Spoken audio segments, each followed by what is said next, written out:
Yes guys, this is Nearly Last and welcome. In this video what we're going to be doing is carrying on with checking out some of the weapons that have been changed in the latest big patch and seeing what they actually feel like in game. I have done previous weapons before this one. I will leave links down in the description down below for you guys to go and check out after you've watched this one. But as you can see guys, we are going to be concentrating on the Razorback. Now with the actual patch notes on the Razorback, what they've actually done is they've increased the recoil control and increased the damage range. Now as we remember back from the beta, if there's one thing this gun excelled at was the range. It really did. I mean, you could put enemies down from medium to long range with ease. It was absolutely fantastic. Now what they found was it was overused, so it did get toned down quite a bit, put onto level 55, so it was the last SMG that you actually unlocked just to make it a little bit more difficult for people. But when you actually unlocked it, it didn't feel that great. It really didn't. It just feels like a bit of a mixed bag gun. But now they've actually patched it again.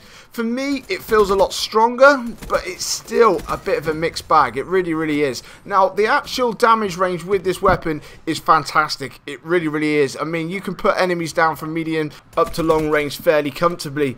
But also with this gun, it just feels like it still lacks in close quarters, which is a bit of a strange one when you think that it is an SMG because of the low damage, the low fire rate. When you're comparing it to things like the VMP and the Vespa, I mean, it really does lack in that kind of department, because unless you're actually getting those lines of sights in first, getting on target first against those kinds of weapons, you're pretty much destined to die in close quarters. You really are, because of the higher fire rate and the higher damage on those weapons.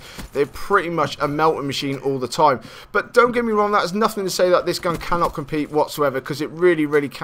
It's just the way that actually this particular weapon works is its accuracy. So it's just like now, as you're seeing, it's just trying to control those lines of sight, know where your enemies are coming from, get that pinpoint accuracy on, and you're destined to go on a bit of a run with this gun. So for me, it's a bit of a mixed bag. It's a love and a hate relationship with it. I'm not too sure if I like to run with it all the time, but it is still a pretty good SMG overall. But with the kind of attachments that I like to be running with it, is I definitely like to be sticking on grip, because I love accuracy with my weapons. I really do, to control all that recoil as much as I possibly can. I want to have quick draw because I'm aggressive. I want to get up amongst people, especially when you're running with an SMG. You want to be able to get up onto those lines of sight straight away. And also stock, which stock is pretty much a gimme on this particular game, because there is no toughness and because of the flinch. You want to be getting hit as less as possible. That toughness is not going to be saving you in this particular game, so you want to be strafing in and out that gunfire to help you and keep you alive.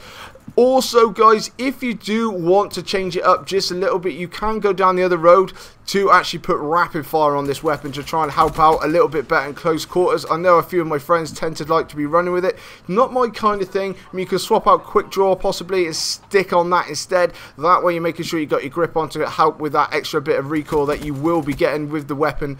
But for me, you will be burning through your ammo. So unless you're happy with sticking on scavenger and going without extended mags, unless you're willing to swap out maybe one of the other attachments or running an extra attachment to actually make up for it, I don't really feel the need for it. I really don't. So for me personally, I would just stick with the quick draw, the grip, and make sure that you've got stock on. With the actual perks, for me, because I like to play aggressive, I'm on the move all the time, I quite happily stick on ghost because there's so many UAVs, because I'm going to keep moving all the time, so I'm always going to be staying off the mini-map. Then also I like to be sticking on scavenger or fast hands. Now if I like to try and go for say like a nuclear medal or something like that, I will definitely be sticking on scavenger just so I can keep this weapon running at all the time. But otherwise I'd definitely say stick on fast hands. If you're quite happy to go for things like certain score streaks and want else to cycle through them, I would probably definitely stick with fast hands, because fast hands with quick draw is always a winner, especially when you're in close quarters. But then also is awareness. Awareness is definitely a gimme. I